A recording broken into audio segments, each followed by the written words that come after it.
ఒక చిన్న information video అండి ఇది. ఏంటంటే మొన్న మా పక్క వీధిలో ఒక చిన్న గొడవ జరుగుతుంది. ఆ గొడవ దగ్గర ఏంటి అని వెళ్ళాను.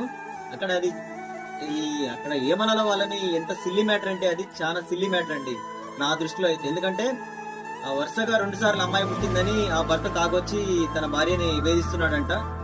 ఇంకా నేను అలాంటి వాటిలో అసలు నేను చూస్తూ ఊరుకోలేను. వెంటనే వెళ్ళా, ఏమైంది సమస్య అని తెలుసుకున్నాను. అతన్ని కూర్చోబెట్టి పక్కకు పిలిచి 2 తగిలిద్దాం అనుకున్నా, కానీ వద్దులేదు, పద్ధతి కాదు అనుకున్నాను.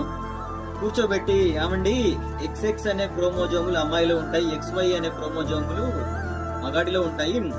అమ్మాయి పుట్టడం అబ్బాయి పుట్టడం అనేది అమ్మాయి చేతిలో ఎప్పుడు ఉండడు. ఎవరు పుట్టాలన్నా, పాప పుట్టాలన్నా బాబు పుట్టాలన్నా సరే అబ్బాయి చేతిలోనే ఉంటుంది. అమ్మాయి తప్ప ఏమీ లేదు అని చెప్పాను.